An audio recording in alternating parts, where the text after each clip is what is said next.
ایک نہایت شاطر اور ماہر چور نے چوری کی خاطر مہنگا لباس زیب تن کیا، ایک معزز اور محترم دکھائی دینے والے شیخ جیسا حلیہ بنایا اور صرافہ بازار میں سنار کی ایک دکان میں چلا گیا۔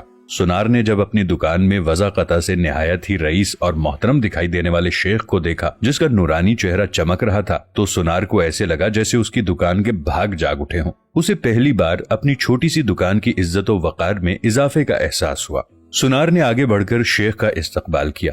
شیخ کے بہروپ میں چور نے کہا، آپ سے آج خریداری تو ضرور ہوگی، مگر اس سے پہلے بتائیں کہ کیا آپ کے لیے ممکن ہے کہ آپ اپنی سخاوت سے ہمارے ساتھ مسجد بنانے میں حصہ ڈالیں؟ اس نیک کام میں آپ کا حصہ خواہ 1 روپیہ ہی کیوں نہ ہو۔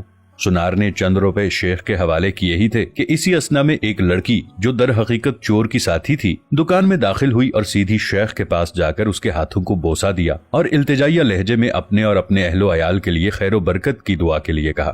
سنار نے جب یہ منظر دیکھا تو اس سے رہا نہ گیا اور معذرت خواہانہ لہجے میں کہنے لگا، اے محترم شیخ، لا علمی کی معافی چاہتا ہوں، مگر میں نے آپ کو پہچانا نہیں ہے۔ لڑکی نے یہ سن کر تعجب کا اظہار کیا اور سنار سے مخاطب ہو کر کہنے لگی، تم کیسے بد نصیب انسان ہو، برکت، علم، فضل اور رزق کا سبب خود چل کر تمہارے پاس آ گیا ہے اور تم اسے پہچاننے سے قاصر ہو۔ لڑکی نے شیخ کی طرف اشارہ کرتے ہوئے کہا کہ یہ فلاں علاقے کے مشہور و معروف شیخ ہیں جنہیں خدا نے کثرت علم، دولت کی فراوانی اور ہر قسم کی دنیاوی نعمتوں سے مالا مال کر رکھا ہے۔ انہیں انسانوں کے بھلے کے سوا کسی چیز کی حاجت نہیں، لوگ ان کی ایک جھلک دیکھنے کے لیے بےتاب رہتے ہیں۔ سنار نے شیخ سے معافی مانگتے ہوئے کہا، شیخ صاحب، میں معافی کا طلبگار ہوں، میرا سارا وقت اس دکان میں گزرتا ہے اور باہر کی دنیا سے بے خبر رہتا ہوں، اس لیے اپنی جہالت کی وجہ سے آپ جیسی برگزیدہ ہستی کو نہ پہچان پایا۔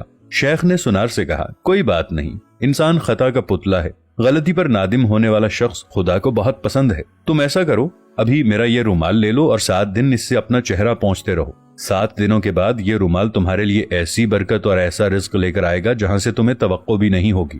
جوہری نے پورے ادب و احترام کے ساتھ رومال لیا، اسے بوسہ دیا، آنکھوں کو لگایا اور اپنا چہرہ پونچھا۔ ایسا کرتے ہی وہ بے ہوش ہو کر گر پڑا۔ اس کے گرتے ہی شیخ اور اس کی دوست لڑکی نے سنار کی دکان کو لوٹا اور وہاں سے فوراً رفو چکر ہو گئے۔ اس واقعے کو جب 4 سال گزر گئے اور سنار رو دھو کر اپنا نقصان بھول چکا تو 4 سال کے بعد پولیس کی وردی میں ملبوس 2 اہلکار سنار کی دکان پر آئے۔ ان کے ساتھ وہی چور شیخ تھا جس کو ہتکڑیاں لگی ہوئی تھیں۔ سنار اسے دیکھتے ہی پہچان گیا۔ ایک پولیس والا سنار کے پاس آ کر پوچھنے لگا، کیا آپ اس چور کو جانتے ہیں؟ کیونکہ آپ کی گواہی سے ہی اسے سزا ہو سکتی ہے۔ سنار نے کہا، کیوں نہیں، اس نے فلاں طریقے واردات سے مجھے بے ہوش کر کے میری دکان لوٹ لی تھی۔ پولیس والا شیخ کے پاس گیا اور اس کی ہتکڑی کو کھولتے ہوئے کہنے لگا، تم نے جس طرح دکان لوٹنے کا جرم کیا تھا ٹھیک اسی طرح سے وہ ساری کارروائی دہراؤ تاکہ ہم طریقہ واردات کو لکھ کر گواہ سمیت جج کے سامنے پیش کر کے تم پر فرد جرم عائد کروا سکیں۔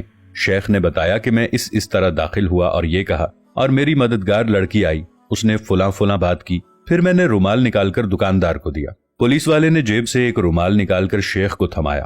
شیخ نے سنار کے پاس جا کر اسی طریقے سے اسے رومال پیش کیا۔ پولیس والا سنار سے کہنے لگا، جناب آپ بالکل ٹھیک اسی طریقے سے رومال کو چہرے پر پھیریں جس طرح اس دن پھیرا تھا۔ سنار نے ایسا ہی کیا اور وہ پھر سے بے ہوش ہو گیا۔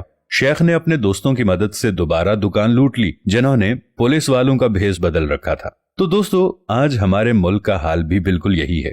بھیس بدل کر وہی چور نئے روپ میں آ کر ملک کو لوٹتے ہیں اور عوام کو بے ہوش کر کے قومی خزانہ لپیٹ کر غائب۔ اگر اس ملک اور عوام کا سوچا جاتا تو آج ملک کی یہ حالت نہ ہوتی۔ دعا ہے کہ اللہ پاک ہمارے وطن عزیز کے حال پر رحم کرے، آمین۔